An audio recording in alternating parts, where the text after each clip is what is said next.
Let's take a look now at creating an object inside Site Modeler. We're going to look at the pond first. This will demonstrate some basic tools that we can use on any object, really. So we're going to look at creating the pond object, and the pond is going to be set below the ground surface with slopes coming up. We're going to have a berm around the pond, and we'll check the volume of the pond as well. So we're going to begin in our training guide on page 8, 1-8. So in our design file, siteplan2d.dgn, I'm going to go ahead and jump back into my project file, where we're going to focus on creating a pond. So I'm going to visually kind of zoom over to the pond, and I will now create an object. So under Modeler, I'm going to go to the Object pull down and select New. The object type that I'm creating is going to be a pond. The object name defaults to Pond 1 based on my project preferences. And I want to go ahead and add this pond to the active model. So I toggle that on. Click OK, and now I'm working on the pond.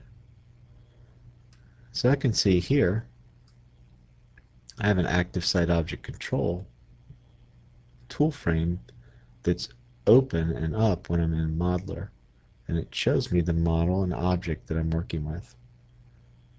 I also have the ability to turn the view off as far as display of contours or anything that Modeler is displaying.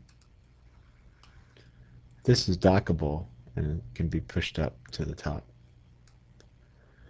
So after I create the object, now I want to start creating elements and put those elements in that object. So I go to Modeler, Elements, New. The first thing I'm going to work with is this blue pond bottom shape. I want to create or assign elevation to that.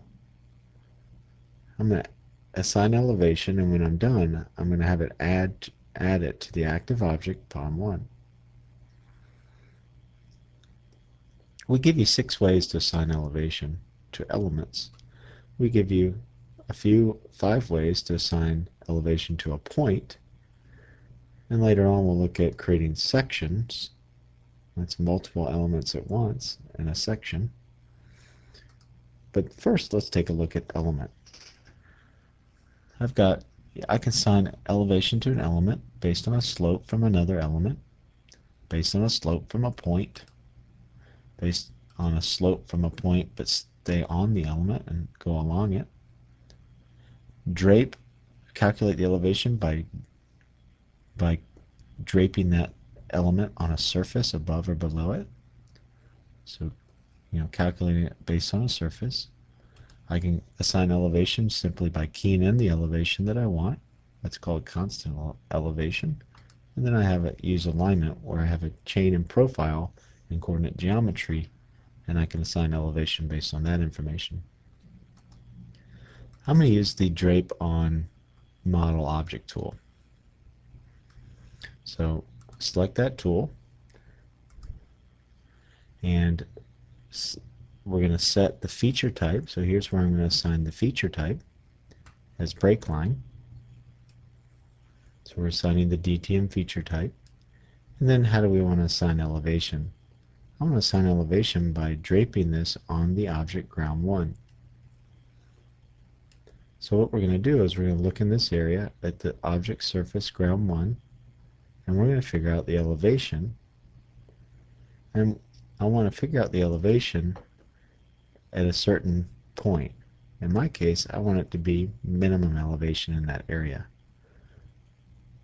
But we could also say find the highest elevation in that area and use that. Go to the centroid of the shape, if it is a shape or a line, go to the centroid of the element and give me the elevation at that point for the whole thing. I can say entire element. That would be like laying that down on the ground like a string lays on the ground. It would calculate elevation wherever the string hits the ground. Or vertices, only give me elevation at the vertices of the element D. In this case, this particular element has 1, 2, 3, 4, 5, 6 vertices, so it would only pick up elevation at those points, and then it would just kind of linearly interpolate between those points. In my case, so I want minimum elevation. I want to find the lowest point and use that for the entire shape. Once I do that, I want to drop it down -4 feet. Now, based on the way I'm assigning elevation, I can tell it to use reference element association. That means, hey, I need you to remember how you got your elevation. So if indeed the ground surface changes, it remembers that, hey, I'm supposed to drape at the lowest point 4 feet below that. So for whatever reason the ground surface changes, we can recalculate. So once I've done that, I simply come over to the right-hand side of the dialog. I select the highlight color. I use the Select Element tool here, and I click on the graphic. Once it's highlighted, now it's ready to be applied, or it's ready for the tool to go ahead and assign the elevation, the DTM feature, and put it in the pond object.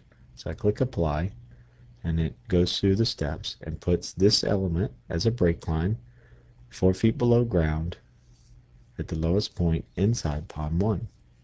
And then its side slopes take over and slope up till it comes back up to the ground surface. So that is how we create site elements, or one way to create site elements.